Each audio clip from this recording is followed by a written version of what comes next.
예수님께서 마태복음 28장 19절부터 20절에 너희는 가서 모든 족속으로 제자를 삼아 아버지와 아들과 성령의 이름으로 세례를 주고 내가 너희에게 분부한 모든 것을 가르쳐 지키게 하라고 말씀하셨습니다.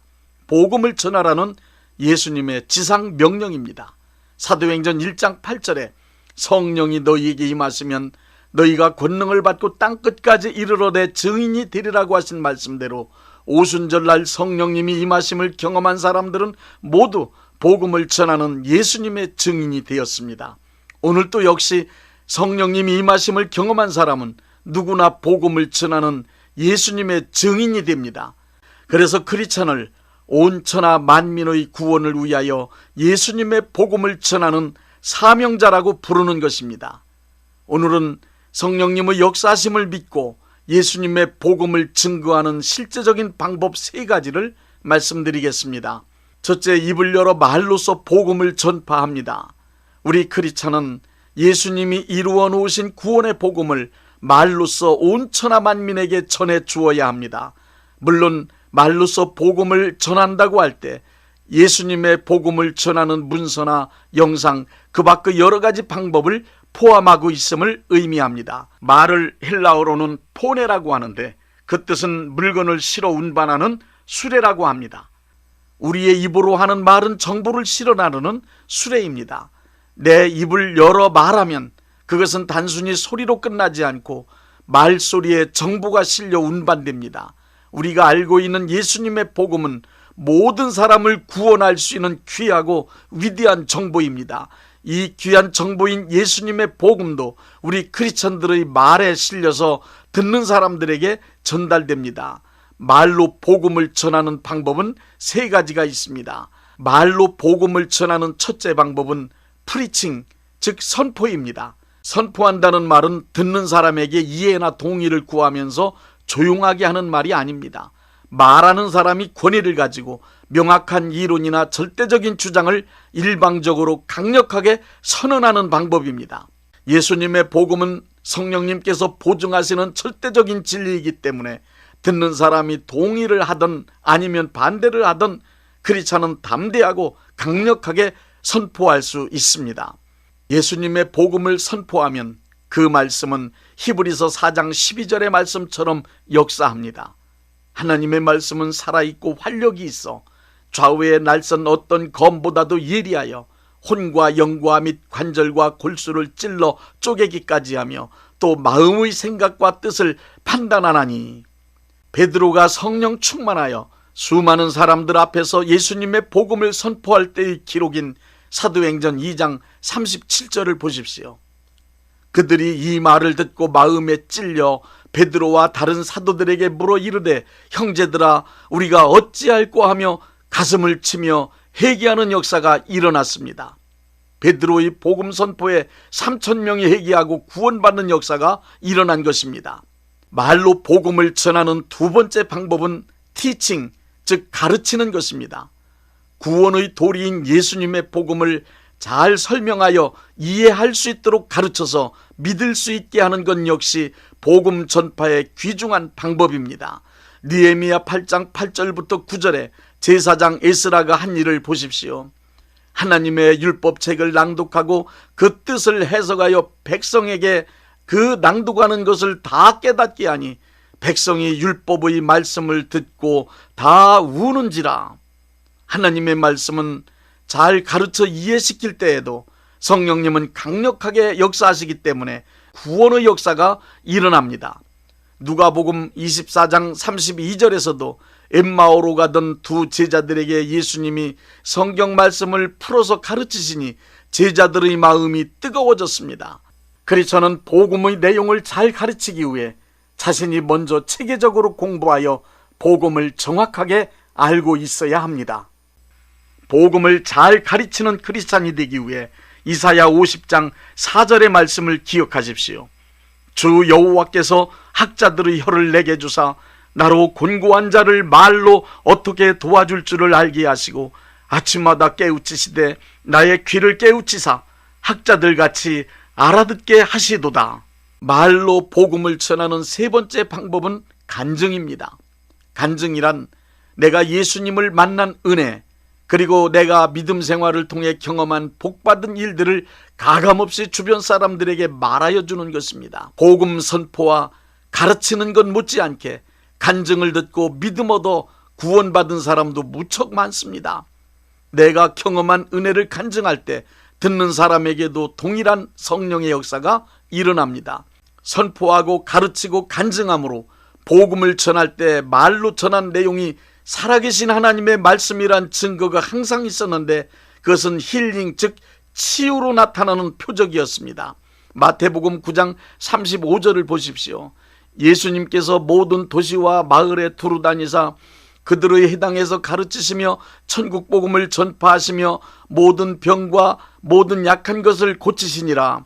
프리칭, 티칭, 힐링, 이 세 가지는 예수님의 3대 사역입니다.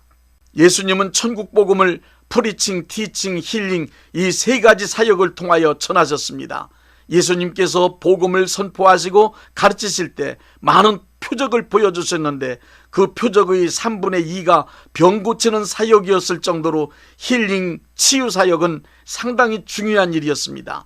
천국 복음을 전파하신 후 병들어 고통당하는 사람들을 깨끗하게 고치심으로 예수님이 하나님의 아들과 그리스도이심을 믿게 하셨던 것입니다. 치료의 표적은 2000년 기독교 역사에서 크리스찬이 입을 열어 말로 복음을 선포하고 가르치고 간증하여 예수님이 증거되는 곳이면 언제 어디서나 나타났습니다. 지금도 마찬가지로 복음이 전파되는 현장엔 언제든지 어디든지 병든 자에게 손을 얹은 즉 낫게 되는 치유가 믿는 자에게 따르는 표적으로 나타나야 정상입니다. 예수님의 복음이 전파되는 현장엔 언제 어디나 성령님이 함께 하시며 역사하시기 때문입니다. 둘째, 빛된 생활로 복음을 전파합니다. 크리스찬은 말로써 예수님을 증거할 뿐 아니라 빛된 생활을 통하여 예수님을 증거할 수 있습니다. 예수님은 크리스찬들을 세상의 빛이라고 하셨습니다. 에베소서 5장 8절부터 9절에는 빛된 생활의 열매로 착함과 함께 필수적으로 동반되는 의로움과 진실함을 말씀하고 있습니다. 너희가 전에는 어둠이더니 이제는 주 안에서 빛이라. 빛의 자녀들처럼 행하라. 빛의 열매는 모든 착함과 의로움과 진실함에 있느니라. 마귀에게 지배된 인간들이 사는 죄악된 세상을 에베소서 5장 12절에 은밀히 행하는 이 세상 사람들의 삶의 모습은 말하기도 부끄러운 일들이 가득하다고 했습니다. 크리스찬은 이 어두운 세상을 선함, 진실함, 의로움의 빛으로 비추는 사람이 되라는 것입니다. 크리스찬의 착하고 의롭고 진실한 삶은 이 어두운 세상의 빛이 되어 예수님을 하나님의 아들과 구세주로 드러낼 수 있기 때문입니다. 심슨이라는 사람은 말하기를 예수님은 하나님의 말씀을 인간의 행동으로 번역하신 분이라 했습니다. 인간들이 하나님의 말씀을 잘 모르지만 예수님이 하나님의 말씀을 행동으로 실천하여 무엇이 하나님의 말씀인지 삶으로 보여주셨다는 뜻입니다. 심슨은 크리스찬을 예수님의 말씀을 인간의 행동으로 번역하는 사람들이라고 했습니다. 그 말은 곧 예수님의 말씀을 믿는 것에 그치지 않고 행동으로 옮겨 실천해야 하는 사람들이라는 뜻입니다. 행함이 없는 믿음은 죽은 믿음이란 뜻을 잘 생각해 보십시오.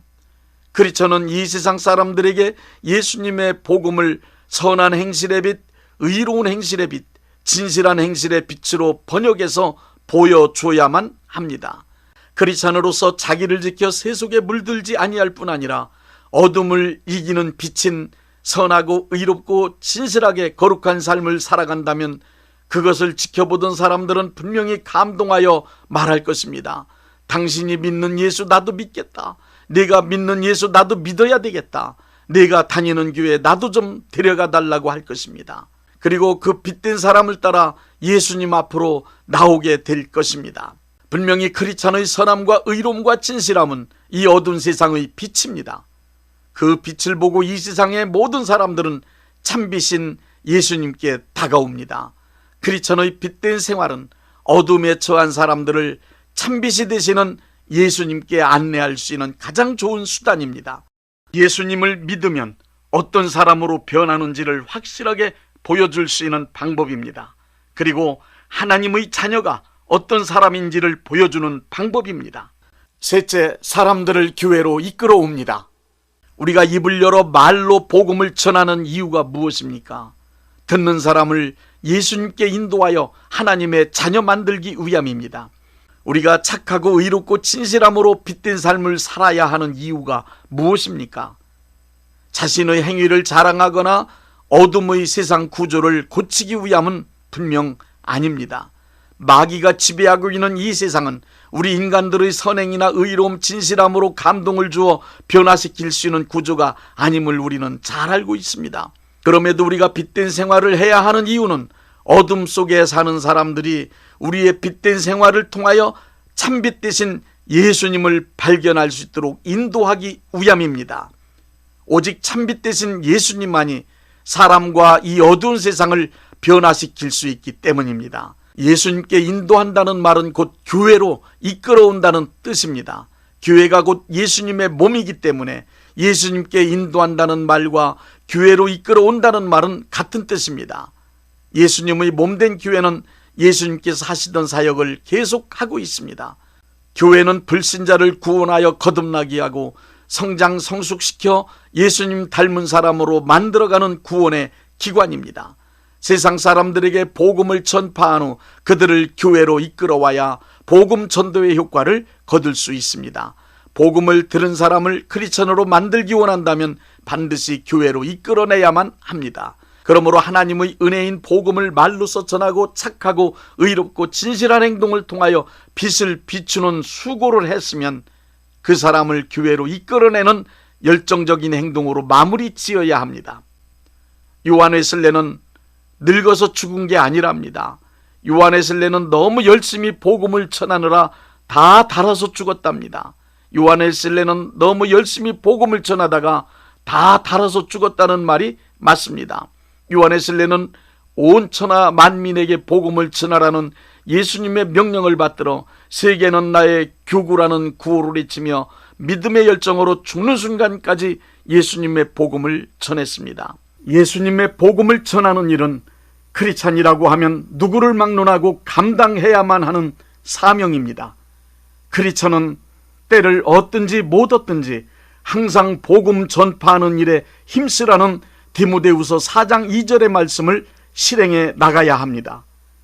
다니엘서 12장 3절에 기록된 약속의 말씀도 굳게 믿으십시오. 지혜 있는 자는 궁창의 빛과 같이 빛날 것이요 많은 사람을 옳은 대로 돌아오게 한 자는 별과 같이 영원토록 빛나리라.